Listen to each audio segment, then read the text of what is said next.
그대의 인생. 어르신들을 위한 보이스피싱 완전 예방 가이드.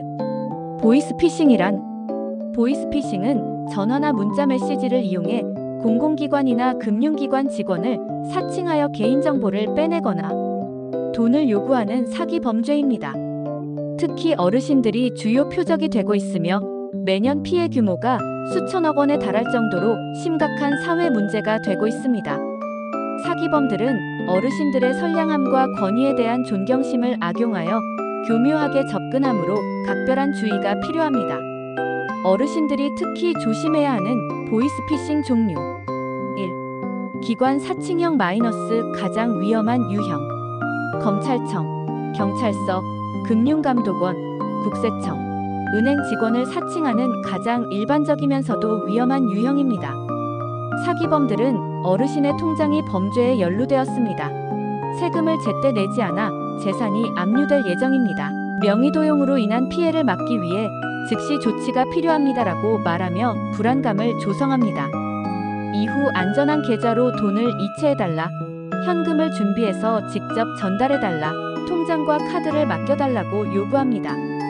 실제 기관에서는 절대로 전화로 이런 요구를 하지 않으며 모든 업무는 본인이 직접 해당 기관을 방문해야만 처리할 수 있습니다. 대출저금리 보장형 마이너스 경제적 어려움 악용. 기존 대출을 모두 갚으면 훨씬 낮은 금리로 새로 대출을 해드립니다.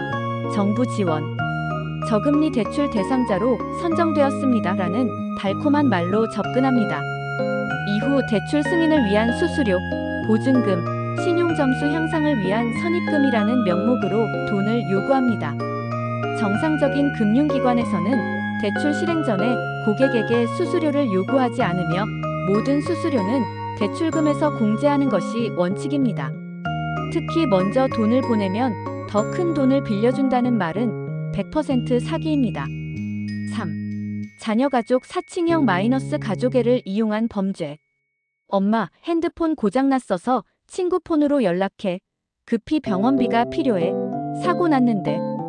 합의금이 필요해라는 카카오톡이나 문자 메시지로 시작됩니다.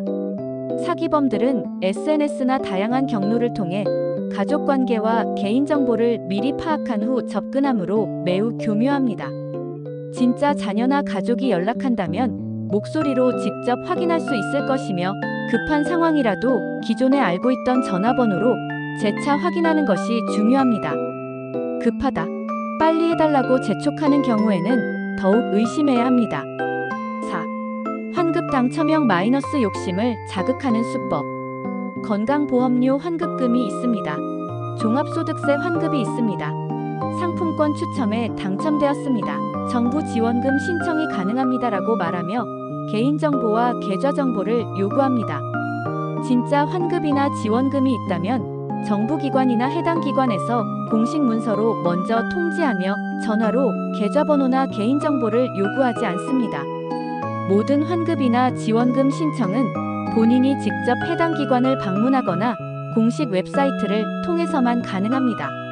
5. 스미싱 마이너스 문자 사기의 진화형. 택배 배송 조회, 정부 지원금 신청, 코로나19 지원금, 카드 사용 내역 확인이라는 문자와 함께 링크를 클릭하도록 유도합니다. 링크를 클릭하면 악성 앱이 자동으로 설치되어 핸드폰 속 모든 정보가 해커에게 전송됩니다. 연락처, 통화기록, 문자 메시지, 인터넷 뱅킹 정보 등이 모두 탈취되어 추가 피해로 이어집니다. 공공기관이나 금융기관에서는 문자로 링크를 보내지 않으며 모든 업무는 공식 앱이나 웹사이트를 통해서만 가능합니다. 보이스피싱 예방하는 확실한 방법. 1. 전화는 무조건 의심하기 마이너스 첫 번째 방어선. 모르는 번호에서 오는 전화는 받지 않는 것이 가장 좋습니다.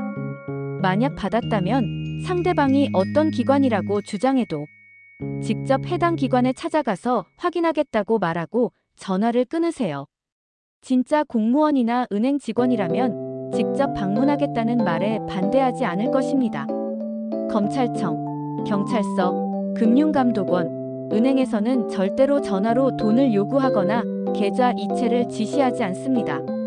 지금 당장 하지 않으면 큰일 난다고 협박하거나 재촉하는 경우에는 100% 사기입니다.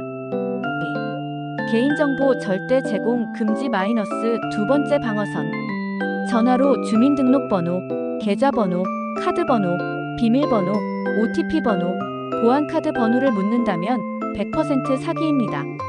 진짜 기관에서는 이런 정보를 전화로 요구하지 않으며 본인 확인이 필요하다면 직접 방문하도록 안내합니다. 특히 확인차 물어보는 것이라고 해도 절대 알려주면 안 됩니다. 한번 개인정보가 노출되면 지속적으로 다른 사기의 표적이 될 수 있습니다. 3. 매신 저문자 철저히 확인하기 마이너스 세 번째 방어선. 자녀나 가족이라고 주장하며 카카오톡이나 문자를 보내도 반드시 기존에 알고 있던 전화번호로 직접 통화해서 확인하세요. 핸드폰이 고장났다, 새 번호다라는 말은 사기의 전형적인 수법입니다. 문자에 포함된 링크는 절대 클릭하지 마세요. 정부기관이나 금융기관에서는 문자로 링크를 보내지 않으며 필요한 업무는 모두 공식 앱이나 직접 방문을 통해서만 처리됩니다. 4. 현금 전달, 대면 편취 절대 금지 마이너스 네 번째 방어선. 어떤 이유로든 현금을 직접 전달하라고 하는 것은 모두 사기입니다. 수거책, 담당자, 출장 직원이라는 사람을 보낸다고 해도 절대 만나지 마세요.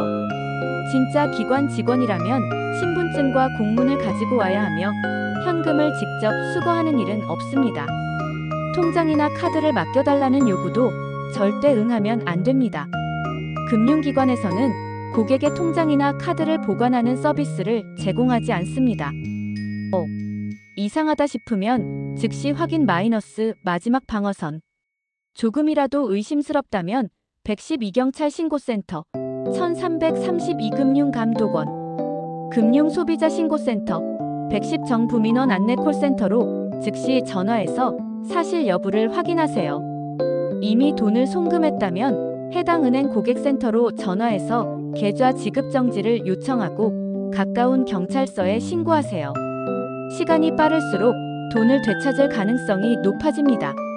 어르신들께 특별히 당부드리는 말씀. 의심하는 것이 신뢰가 아닙니다. 많은 어르신들께서 공무원이나 은행 직원에게 의심을 표하면 신뢰가 된다고 생각하시지만 이는 잘못된 생각입니다.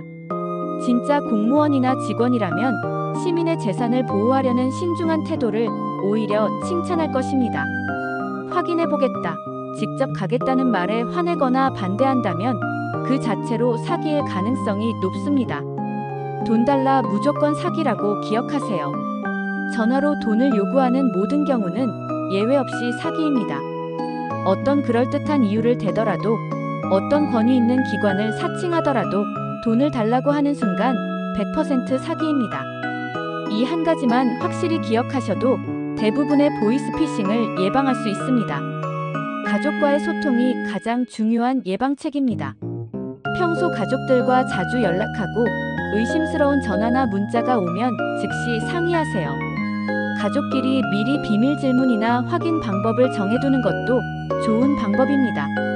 혼자 판단하려 하지 마시고 항상 주변 사람들과 상의한 후 결정하세요.